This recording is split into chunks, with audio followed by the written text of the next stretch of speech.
Nous nous sommes mis en marche, nous tenant serrés l'un contre l'autre. Nous avions beaucoup bu, et nos pas étaient hésitants. Nous évitions les flaques de boue et les parties défoncées de la chaussée, les trous creusés par le passage des chevaux. Dans le silence s'élevait parfois l'aboiement d'un chien qui signalait notre arrivée. Un volet s'entr'ouvrait à notre approche, sur la façade des petites tchaïkanas, qui résonnaient encore de musique et de chants, malgré l'heure tardive. C'étaient les derniers participants du bouchkachi, acteurs ou spectateurs qui s'attardaient dans Mazar avant de regagner leur province, fêtant une victoire ou pleurant des espoirs déçus. Il y avait dans l'air une odeur de paille humide et d'étable qui, à certains endroits resserrés de la rue sombre, nous prenait à la gorge. Nous avons rejoint la grande avenue, près du Peace Hotel. La Land Rover des trafiquants était rangée près de la Mercedes. « Ils sont rentrés, dis-je. Je vais les voir tout de suite. J'aimerais mieux que tu ne viennes pas. » « Je t'attends dans la chambre, » répondit Blanche. Comme nous arrivions devant la porte, Blanche m'attira contre elle. « Viens, embrasse-moi, mon prince. J'ai l'impression qu'il y a longtemps. » Je pris la jeune fille dans mes bras, en un geste qui se voulait protecteur, et enfouis ma tête dans les cheveux blonds. Elle avait glissé ses mains sous mon manteau, soulevé ma tunique, et caressait ma peau brûlante, tantôt avec douceur, tantôt avec violence. « Tu es chaud. Viens. J'ai besoin de toi. » Je ne sus comment elle était parvenue à ouvrir la porte sans interrompre ses caresses, ni comment nous nous sommes retrouvés dans l'obscurité de la chambre. Elle m'attira vers le lit, toujours collée contre moi, couvrant mon visage de baisers et murmurant sans cesse les mêmes mots. « Tu es chaud, tu es chaud, tu es chaud. » Les manteaux venaient de glisser à terre lorsque nous nous sommes allongés. J'avais la tête qui tournait. Je me sentais submergé par cette femme faite marée et vague, et dont les mains parcouraient mon corps selon un ordre langoureux, selon un code du plaisir connu d'elle seule. J'allais être englouti dans cette étreinte. Je répétais le nom de Blanche comme une litanie, jusqu'au vertige. Nous étions enchevêtrés l'un à l'autre et liés par d'invisibles fibres, tournoyant dans l'ombre.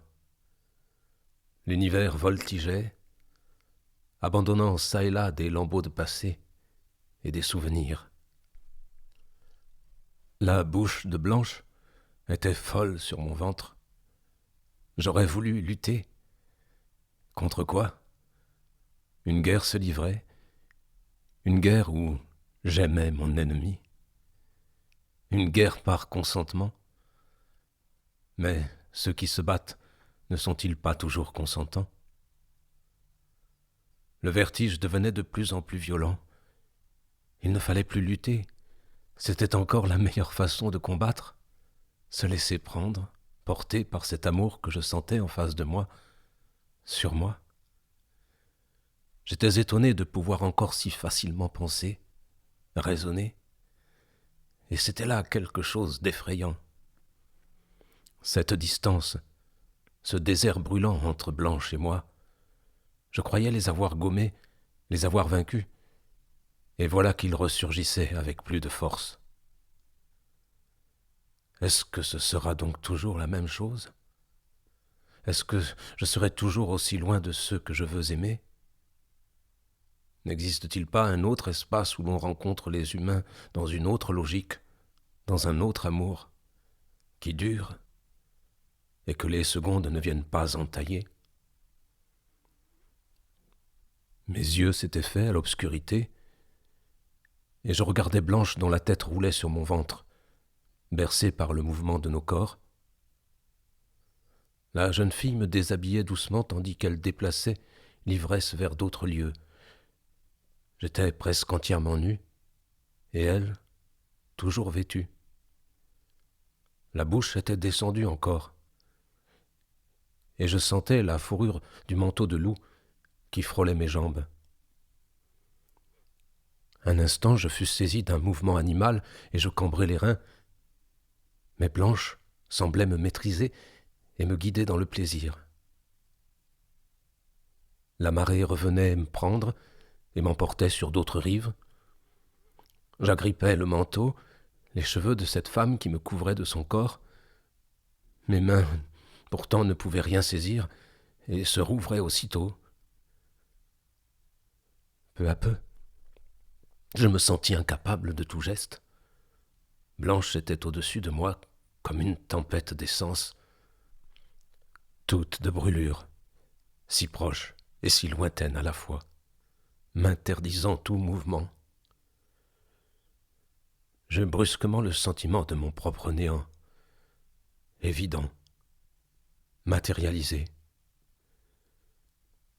Je suis en train de faire l'amour avec une ombre. Mon ombre. Je me fais l'amour. Je me fais la mort. Je suis seul. Je suis seul. Le vertige n'en finissait pas de m'entraîner vers le haut, vers le bas, vers tous les extrêmes de la solitude, pendant que Blanche ne paraissait s'apercevoir de rien. Elle vibrait de tout son être, femme de la démesure et de l'immensité. Elle n'existait presque plus. Le nom de Blanche continuait à résonner dans la pièce sans que je comprenne où il prenait naissance.